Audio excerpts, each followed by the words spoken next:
पूर्व विधायक अनिल कुमार जी के इस मिलन समारोह में उपस्थित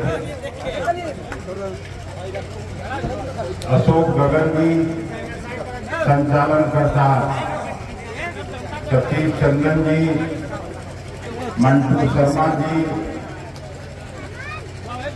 लखीसराय के कांग्रेस के पूर्व प्रत्याशी अनीस जी, 2000 के विधानसभा में हमारे सहयोगी रहे कांग्रेस के वरिष्ठ नेता मनोज कुमार सिंह जी,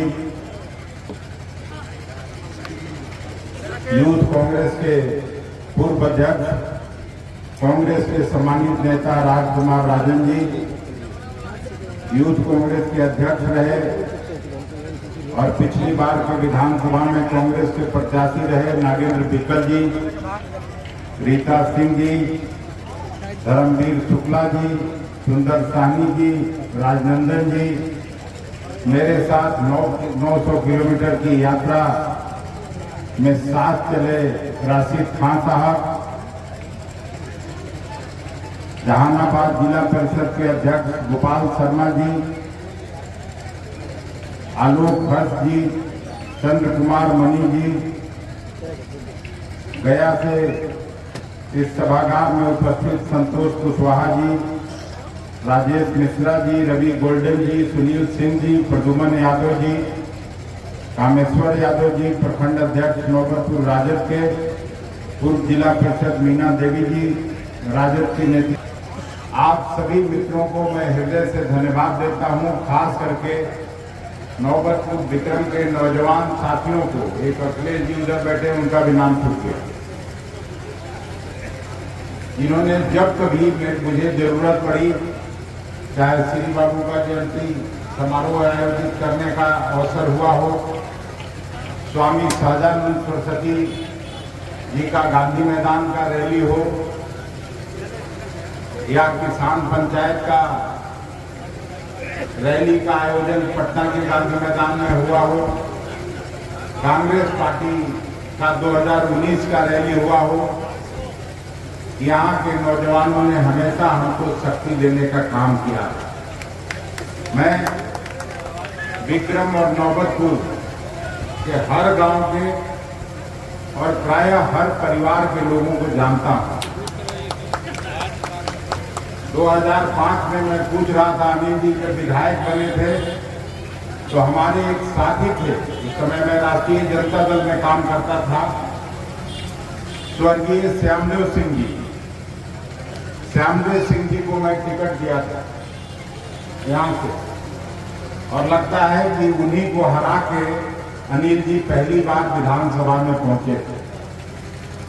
और उसके पहले मैं लगातार देखता रहा, यहाँ जब कभी भी कहीं शादी में, ब्याह में, श्राद्ध में, सत्यनारायण भगवान की कथा करते, अगर इस इलाके में आइए तो अनिल जी पक्का मिल जाएंगे। बाकी कोई नेता मिले नहीं मिले, और अगर कोई दूसरा नेता मिलता था तो रामकृपाल यादव, भले वो बीजेपी में काम करता था। तो ये लोग परमानेंट मिलने वाले लोग हैं, हर सुख दुख में साथ निभाने वाले और क्षेत्र के लोगों का साथ देने वाले। लंबे समय तक कांग्रेस कार्यकर्ता के रूप में इन्होंने काम किया और पहचान इस इलाके में इनको कांग्रेस ने दिया, भले विधायक दूसरे पार्टी से बने। तो इन्होंने जैसे ही इच्छा व्यक्त की और एक ऐसा समय आ गया कि हम लोगों का कांग्रेस पार्टी का 2-2 बार का विधायक, हम आपको धन्यवाद देते हैं विक्रम के अभिभावकों को, नौजवानों को, जो लगातार पिछले 2 बार से सिद्धार्थ को यहां से विधानसभा में भेजने का काम किया। फिर भी पता नहीं कौन सा लोभ लालच ऐसा हुआ कि कांग्रेस छोड़ के और भारतीय जनता पार्टी में वो चले गए। उनके पिताजी डॉक्टर उत्पल कांत जी स्वर्गीय मेरे बड़े भाई की तरह थे। उनके नाना भी हमेशा कांग्रेस में काम किए, डॉक्टर विजय सिंह जी। और क्या उनका मती काम नहीं कर रहा है, क्या काम नहीं कर रहा है, मुझे नहीं मालूम।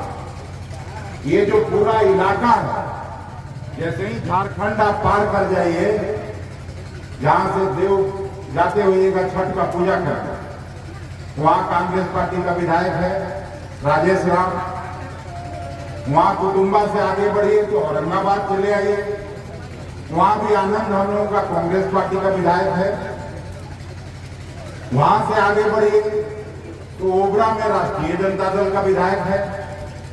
वहां से आगे बढ़िए तो अरवल में माले का विधायक है, वो भी महागठबंधन का साथी है। वहां से आगे बढ़िए तो पाली में, यहाँ पे आपके ठीक बगल में, वहां भी माले का साथी विधायक है, महागठबंधन में वो पार्टी है। उस पाली से आगे आइए तो विक्रम में भी महागठबंधन की ताकत से सिद्धार्थ जीते थे कांग्रेस के टिकट पर। विक्रम से आगे बढ़िए जहां अनिल जी का, गगन का और सिद्धार्थ का जो गांव है जिस क्षेत्र में मनेर, वहां कौन विधायक है? राष्ट्रीय जनता दल का भाई वीरेंद्र, वो भी महागठबंधन का विधायक है।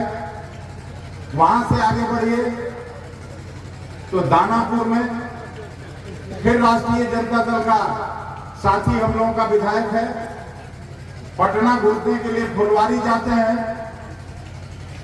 फुलवारी में भी फिर महागठबंधन का साथी विधायक है। तो जिसको वो कुत्ता काटा होगा वही ना भाजपा में जाएगा। जिसका दिमाग उल्टा हो गया होगा वही ना भाजपा में जाएगा। ये पूरा इलाका महागठबंधन को ताकत देने वाला इलाका है। जिसको कांग्रेस पार्टी टिकट देगी 10 बजे चुनाव जीत के वो विधानसभा में पहुंच जाएगा। आप समझ सकते हैं मैं क्यों ये बात बोल रहा हूं। विक्रम नौबतपुर के प्रबुद्ध साथी अभी सभी आपके यहां इकट्ठा है। क्या लालच दिया भारतीय जनता पार्टी ने, ये तो वही लोग जाने।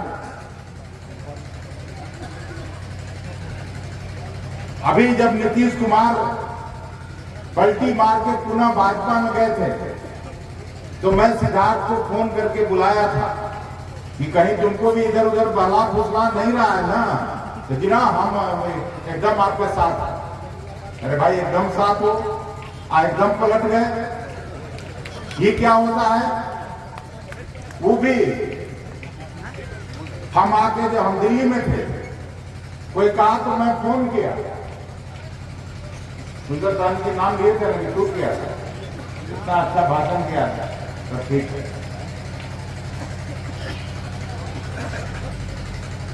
कि सब ठीक है ना, हम सचेतक बनाए थे। जो मॉनिटर जैसे स्कूल में पढ़ते हैं ना, वैसे ही हर पार्टी का एक तो मॉनिटर रहता है, तो उसी को मॉनिटर बना दिया। अभी 20-25 दिन पहले का बात है, अब मॉनिटरे भाग गया। तो हमको कुछ कहना नहीं है, ये सवाल मैं आपके बीच छोड़ना चाहता हूं। फैसला पहले भी आपका था और अभी भी आपको फैसला करना है। लोकसभा का चुनाव है, इसमें जो राजमाइश महागठबंधन और भारतीय जनता पार्टी के साथ जो अभी नीतीश जी गए हैं, उसके बीच मुकाबला होना है। लेकिन जब कभी मैं सुनता हूं, मेरा भी विधानसभा में काम करने का मौका मिला, लोकसभा में काम करने का मौका मिला और अब दूसरा बार राज्यसभा में भी मैं फिर से गया हूं, आपके कृपा से, आपके सहयोग से। मतलब 22 साल का मेरा संसदीय जीवन है, लेकिन मैं ऐसा नहीं देखा जिस तरह से बिहार में नीतीश कुमार ने किया और आपके विधायक ने किया। एक विधायक को हम लोग मंत्री बनाए थे सासाराम के, वो भी पलटी मार दी। उनके यहां भी मैं जानने वाला हूं, वहां भी मैं पूछने वाला हूं। और चुनाव भी फिर आने वाला है।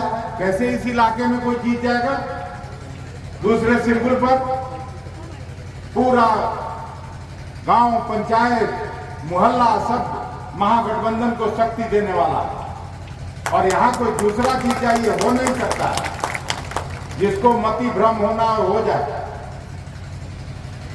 और चुनाव जीतने के बाद लोगों को लगता है कि मेरा ताकत है, मेरा है, हमसे डर के लोग विक्रम का वोट दे देता है, हमसे डर के लोग नौबतपुर का वोट दे देता है। प्रजातंत्र जमहूरियत में जनता मालिक है। चौकी पर इधर मंच पर जो बैठे हुए चौकीदार चुने जाते हैं और जो जमीन पर बैठे हुए आप लोग हैं वो मालिक होते हैं। आप शक्ति देते हैं तो हम एमपी हैं। आप जिस दिन शक्ति छीन लीजिएगा तो हम भी रोड पर आ जाएंगे। ये लोगों को समझ में नहीं आ रहा।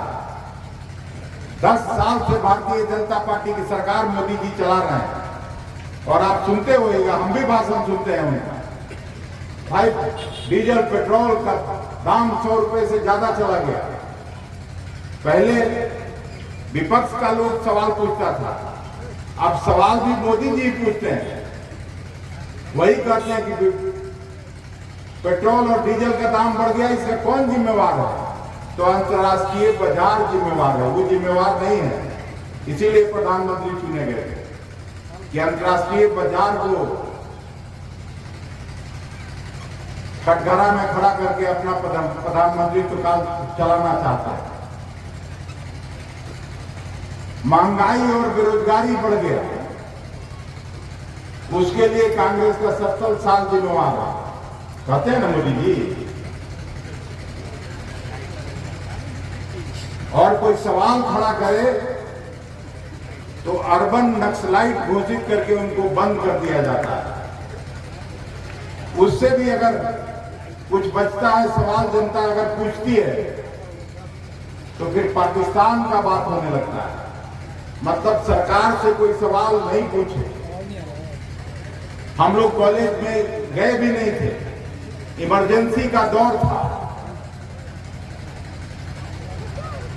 उस समय भारतीय जनता पार्टी का नेतृत्व और भारतीय जनता पार्टी के नेता और विरोध में काम करने वाले सभी लोग इंदिरा जी को गाली देते थे।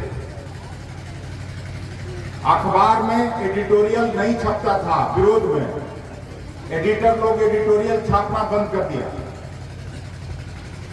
बाकी पन्नों में इमरजेंसी की शिकायतें छपती थी। मैं भी भारत सरकार का मंत्री रहा हूं। मनमोहन सिंह जी प्रधानमंत्री थे। जब कभी बाहर जाते थे तो 50 पत्रकार, लव प्रतिष्ठित पत्रकार उस जहाज में सवार होते और उनसे सवाल करते थे। लेकिन आज किसी को हिम्मत है कि इस देश के प्रधानमंत्री से कोई पत्रकार सवाल कर ले? सवाल जो किया वो अर्बन नक्सलाइट हो जाता है।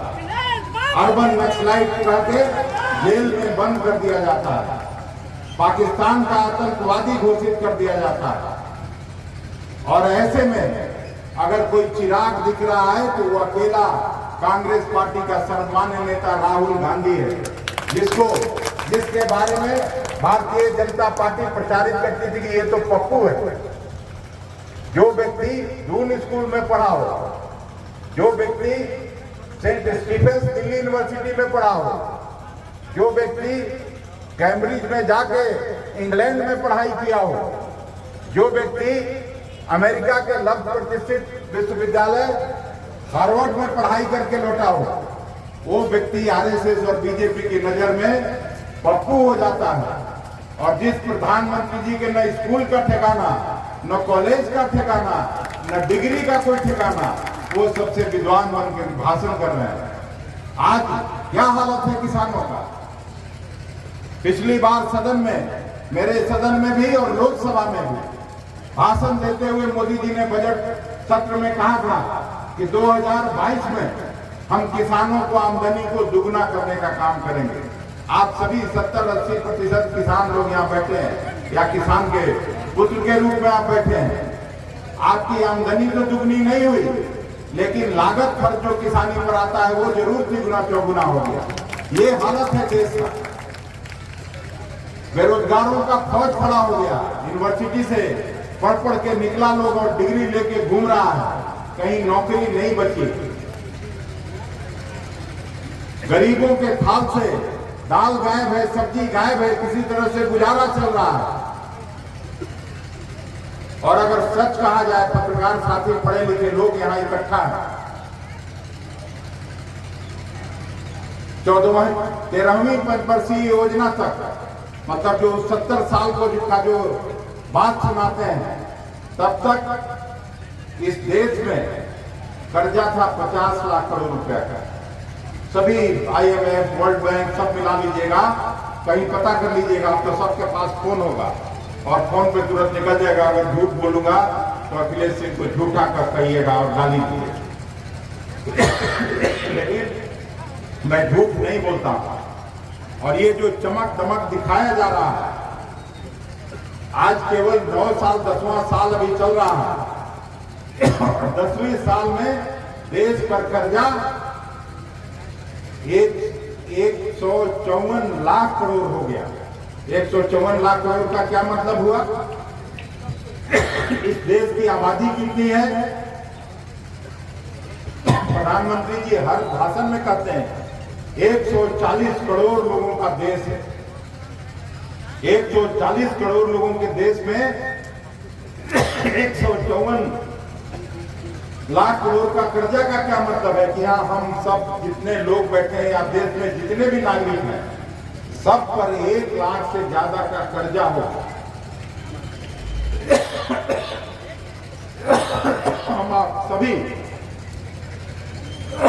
1 लाख से ज्यादा के कर्जदार हो और देश में विकास हो रहा है। इस बात को समझने की जरूरत है। विक्रम और नौबतपुर का लोग नहीं समझेगा तो हम लोग का अरवल और कुर्था का लोग क्या समझेगा? इस बात को समझने की जरूरत है। सवाल पूछने का मतलब केवल आप लोगों का नहीं है। आप लोगों के हाथ में कुछ नहीं है। आपका मालिक तो बिजनेस करने वाला लोग। राहुल जी गलत नहीं बोलते थे कि हम दो और हमारे दो। मेरे फोन पर एक किसी साथी ने मैसेज भेजा, मैं पढ़ के सुनाना चाहता हूं कि किस तरह से देश में लोग पैसा लेके भाग रहा है। 25 लोगों का लिस्ट था।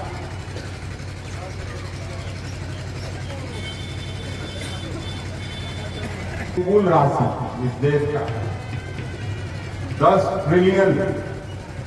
ट्रिलियन समझते हैं?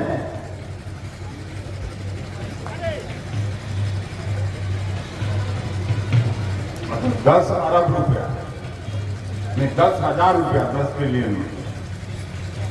और लूटने वाले कौन है? इनमें से कोई भी पाकिस्तानी नहीं है,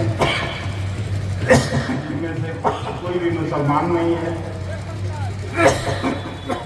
इनमें से कोई खालिस्तानी नहीं है, इनमें से कोई सिख भी नहीं है, इनमें से कोई जाट, किसान, मजदूर, कामगार नहीं है, इनमें से कोई तथाकथित अर्बन नक्सलाइट नहीं है, इनमें से कोई हरियाणा, पंजाब, उत्तर प्रदेश और बिहार का नहीं है। विजय माल्या को छोड़कर सब गुजरात के हैं। नाम है आशीष सुरेश भाई, मयूरी बेन पटेल, हितेश नागेंद्र भाई पटेल, रितेश जैन, ललित मोदी, अलका गोयल, राजीव गोयल, साबिया सेठ, दीप्ति चेतन, नितिन जयंतीलाल, चेतन जयंतीलाल, एकलव्य गर्ग, विनय मित्तल, नीलेश पारिक, कमलेश पारिक, उमेश पारिक, जतिन मेहता, सुधीर कालरा, वर्षा कालरा, संजय कालरा, आरती कालरा, सनी कालरा, आशीष जोगन पुत्र, पुष्पेश वैद, निशान मोदी, नीरव मोदी, मेहुल चौकसी और एक विजय माल्या जो इसमें नहीं है वहां के। कहने का मतलब साफ है, इस देश में जो लूट हो रहा है उसको समझा जा सकता है कि कौन लोग इस देश को चुना लगा रहे हैं। और किसानों की आमदनी दुगनी नहीं हो सकती। कांग्रेस पार्टी का शासन आता है तो हम लोग कर्जा माफ कर देते हैं किसानों का। और हम लोगों ने किया था। मैं जब भारत सरकार में मंत्री था 72,000 करोड़ का लोन माफी हुआ था, जिसमें बिहार के किसान भी हैं और देश भर के सभी प्रांतों के किसान हैं। हम लोग न्यूनतम समर्थन मूल्य धान का कीमत जो वाजपेयी जी की हुकूमत में 550 रुपये प्रति क्विंटल हुआ करता था, उसको हम लोगों ने सीधे 1100 रुपये किया, अगर आपको याद हो। गेहूं का कीमत जो 620 रुपया था उसको 1240 रुपये प्रति क्विंटल करने का काम किया। बता दें भाजपा के इनके 9 साल में कब दुगना हुआ न्यूनतम समर्थन मूल्य, कब खरीदारी हुई। तो इस तरह का फर्क है और विभेद किया जा रहा है। राहुल गांधी 4000 किलोमीटर उत्तर से दक्षिण कन्याकुमारी से कश्मीर तक पैदल चले, अभी 6500 किलोमीटर उनका